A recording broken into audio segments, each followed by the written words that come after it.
Extra ordinary testimony है।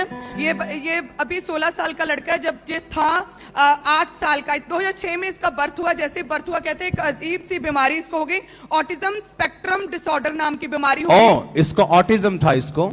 Okay हाँ। और बस उस बीमारी की वजह से कहते हैं ना तो बोल पाता था, ना किसी से कम्युनिकेट कर पाता था, ना समझ सकता था किसी को, लाइक ऑबनॉर्मल बच्चों की तरह था। और जिसकी वजह से 2 स्पेशलिस्ट डॉक्टर्स के पास लगातार लेकर गए। कहां पे? न्यूजीलैंड में? ओके, आप ऑस्ट्रेलिया से हैं तो आप ऑस्ट्रेलिया के स्पेशलिस्ट के पास लेके गए होंगे। मेलबर्न में कहां पे? मेलबर्न में पास्कोवेल में एक स्पेशलिस्ट है और बंदूरा में। और वैसे आप कहां से हैं? मैं फिजी की हूँ। ओके, आप फिजी, आप हिंदी समझते हैं फिजी के लोग? हाँ जी, हम मूवीज देखते हैं तो हमें आती है हिंदी। आप शुरू से फिजी में ही हैं? हाँ जी। आपके हस्बैंड फिजी हैं? फिजी से हैं? हाँ जी। ओके।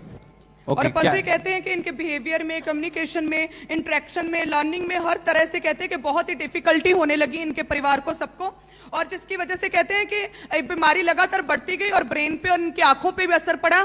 और आंखों से कहते देख नहीं पाता था बच्चा। जब स्कूल जाने लगा यहीं पर ऑटिज्म एक डेविल है, आपको मालूम है? हाँ।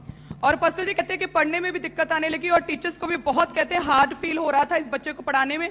और लगातार पेरेंट्स को भी वो कंप्लेंट करते थे कि बच्चे को ले जाओ, नहीं पढ़ रहा क्योंकि ना तो बोल पा रहा था। और कहते हैं कि बहुत सी स्पीच थेरेपीज, बहुत सी बिहेवियर को जो है इंप्रूव करने वाली थेरेपीज, कई तरह की कहते हैं थेरेपीज, लगातार 6 मंथ ऐसे अलग अलग तरह की थेरेपीज के कोर्स करवाए, लेकिन कहते कोई भी आराम नहीं आ रहा था। और फिर आपको चर्च के बारे में कैसे पता चला? मेरे जीजा जी वो इंडिया के हैं। कौन? मेरे जीजा जी। इनके जीजा जी इंडिया में हैं और वो चर्च के साथ जुड़े हैं।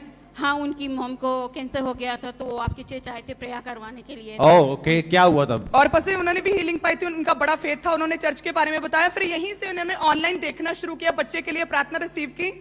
और पसल जी कहते हैं कि ये परमेश्वर ने अमेजिंग 19 मई 2022 को कहते हैं मीटिंग देख रहे थे ऑनलाइन, और आपने बोला था कि आपके बच्चे जो अब नॉर्मल है, हर तरह की डिसीज जो उनकी है उनसे वो फ्री हो रहे हैं। परमेश्वर ने हर तरह की बीमारी से आजाद कर रहा है। और वो दिन था इनके डिलीवरेंस का, इस बच्चे के डिलीवरेंस का, कि अब ना तो कोई भी बिहेवियर में, ना तो स्पीच में किसी तरह का कोई डिसऑर्डर रहा, और जो आईज प्रॉब्लम का थी कोई भी, हाँ, हील्ड हो गई। आई हील हो गई जी। ओह जीसस,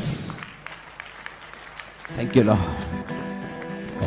बीमारियों लाचारियों छोड़ जाओ यीशु के नाम में। Normal completely in Jesus name, thank you Lord. Yeshu के नाम में बीमारियों लाचारियों। ऑटिज्म एक डेविल है और ये डेविल इसकी लाइफ को छोड़ के जा चुका है इन जीसस नेम।